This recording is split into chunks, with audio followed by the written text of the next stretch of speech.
what it's like to return to my own country after 22 years. I left Japan in my 20s. I returned in my 40s.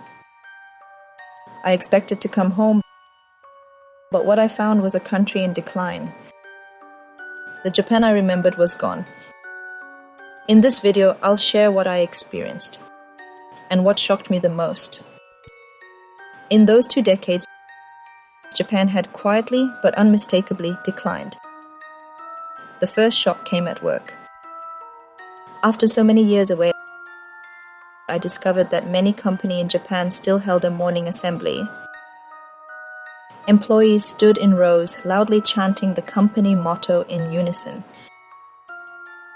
The slogans were things like effort, grit, gratitude, straight out of Japan's post-war era mindset.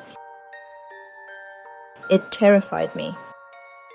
During my 16 years working in Hong Kong, I had never seen anything like that. This morning assembly wasn't just old-fashioned. It was a symptom of a country stuck in the past, refusing to evolve. In Japan, I found a workplace culture where harassment and emotional abuse were rampant. And yet, no one said a word. When I asked, "Isn't this a problem?"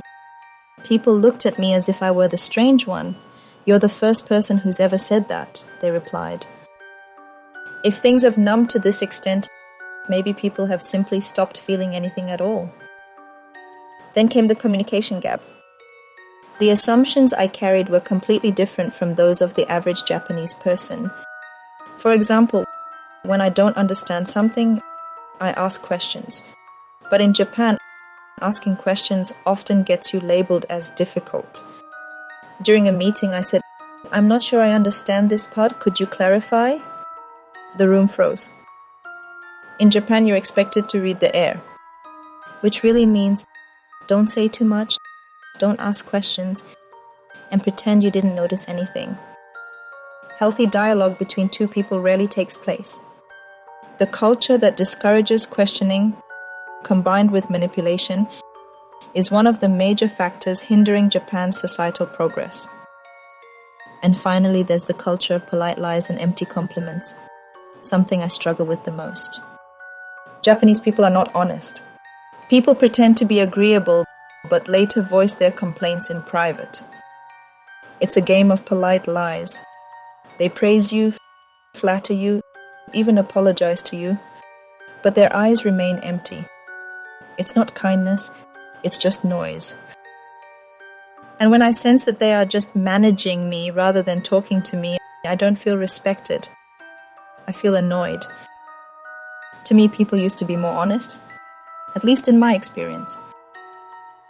Over the past 2 decades, it feels as though many have become more fearful, more closed off, and far less willing to share their true feelings with anyone.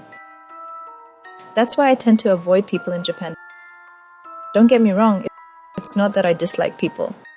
It's just the cultural gap, the clash that comes after spending 2 decades abroad. I feel more like a foreigner than the actual foreigners here.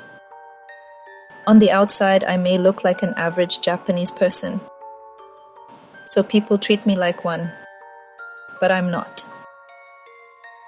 So, is there any way to overcome reverse culture shock? From my own experience, maybe not. For someone like me, returning in my mid-40s, adjusting is extremely difficult. I find it far better to stay on my own, minding my own business, refusing to conform. I may not have many people in my life, but in exchange I gain something far more valuable: clarity of mind. Thank you for watching. If you found this perspective valuable, please share and subscribe. See you in the next video.